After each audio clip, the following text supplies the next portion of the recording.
चलिए तो शुरू करते हैं हम लोग आपका एक्सरसाइज 6.3 का क्वेश्चन नंबर 5। यही क्वेश्चन आपके RS अग्रवाल में एग्जाम्पल नंबर 18 के रूप में है, बस थोड़ा सा डाटा वगैरह चेंज है। जैसे ये 28 डिग्री है तो 28 डिग्री पे वो लिखा हुआ है 28 डिग्री है वो, बस ये क्या है 65 डिग्री की जगह पे 70 डिग्री कर दिया गया है। आपको x और y का ही वैल्यू निकालना है, ठीक है ना। तो दोनों आप समझ सकते हैं।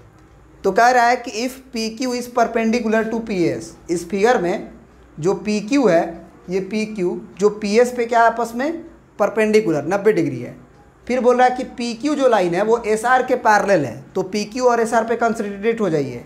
ये आपका पी क्यू लाइन है और ये आपका एस आर लाइन है, ये पैरेलल है। तो पैरेलल वाली बात देखते ही आपको ये सब थॉट्स आने चाहिए कि अल्टरनेट इंटीरियर एंगल बराबर होगा, कोरस्पॉन्डिंग एंगल बराबर होगा, को इंटीरियर एंगल का सम जो है वो 180 डिग्री होगा, ये सब थॉट आने चाहिए। तो चलिए, तो अब जो है हम कहेंगे आगे का और क्या दिया हुआ है पढ़ लेते हैं। एस क्यू आर 28 डिग्री, तो ये हो गया एस क्यू आर, ये 28 डिग्री है। फिर क्यू आर टी, तो ये आपका क्यू है, ये आपका आर है और ये टी है, ये आपका 65 डिग्री।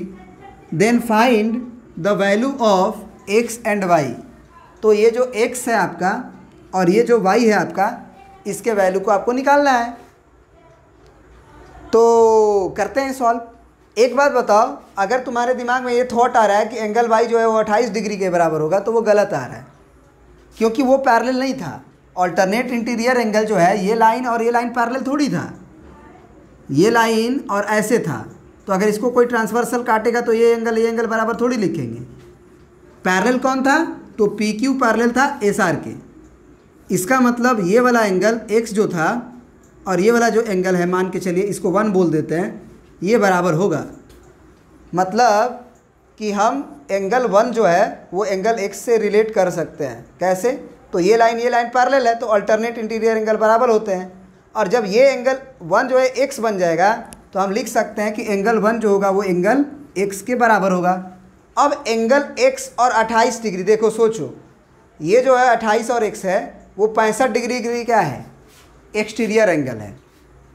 तो हम कह सकते हैं कि एक ट्रायंगल में अगर एक साइड को प्रोड्यूस किया जाता है, तो जो एक्सटीरियर एंगल बनता है वो एक्सटीरियर एंगल क्या होता है? Sum of two interior opposite angle, यानी कि अंदर आने के बाद जो दो एंगल मिलता है उनके सम के बराबर होता है। तो वहाँ से अगर 28 पता है, केवल x निकालना है तो निकल जाएगा x। जब x निकल जाएगा तो यही वाला x तो ये भी है। तो अब हम कहेंगे कि ये एंगल निकल गया, ये 90 डिग्री पता है, तो y भी निकल जाएगा। ट्रायंगल के तीनों एंगल का सम 180 डिग्री होता है। तो पी क्यू एस जो है वो आपका एक ट्रायंगल है, तो ये और ये निकल चुका है, तो ये निकल जाएगा, ठीक है ना। तो अब इसी बात को हम लोग मैथमेटिकली अब लिखने जा रहे हैं, ठीक है।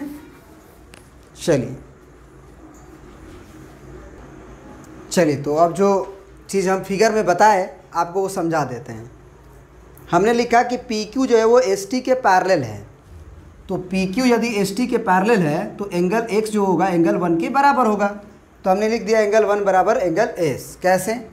तो अल्टरनेट इंटीरियर एंगल से, है ना, क्योंकि क्यू एस एक ट्रांसवर्सल था, क्यू एस एक ट्रांसवर्सल था, तो ये एंगल इस एंगल के बराबर होगा। फिर हमने लिखा कि एंगल 1 प्लस एंगल 28 बराबर 65 डिग्री। कहाँ से लिखा हमने?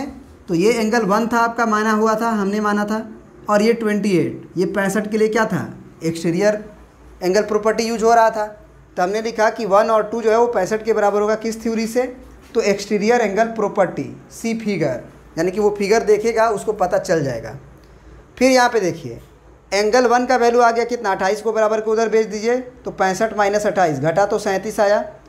फिर एंगल x का वैल्यू 37 हो जाएगा, इसलिए काहे कि एंगल 1 जो है वो x के बराबर है, तो एंगल x भी 37 के बराबर हो जाएगा, इसीलिए क्योंकि एंगल x जो है वो 1 के बराबर है और 1 का वैल्यू 37 आ चुका है। फिर लिखे in triangle P Q S. P Q S कौन है? ये है P Q S. 90 degree, x degree और y डिग्री, एक कंप्लीट ट्रायंगल के तीनों एंगल हुए तो वो 180 डिग्री होंगे। तो यहाँ भी आप ब्रैकेट में लिखना चाहते हैं तो लिख सकते हैं कि सम ऑफ एंगल्स ऑफ ट्रायंगल। तो 90 डिग्री एक्स वाई 180। अब x का वैल्यू तो यहाँ से 37 आ चुका है, तो 90 प्लस 37 प्लस वाई बराबर 180। तो 90 प्लस 37 प्लस वाई बराबर 180। 90 37 को जोड़े 127 प्लस वाई बराबर 180। 127 को बराबर को उधर भेजे तो 180 में से 127 घटा, तो इस तरह से वाई का वैल्यू 53 डिग्री आया। तो वाई का वैल्यू 53 डिग्री और एक्स का वैल्यू 37 डिग्री। यही आपसे क्वेश्चन पूछा था, प्रिंट कर लीजिए।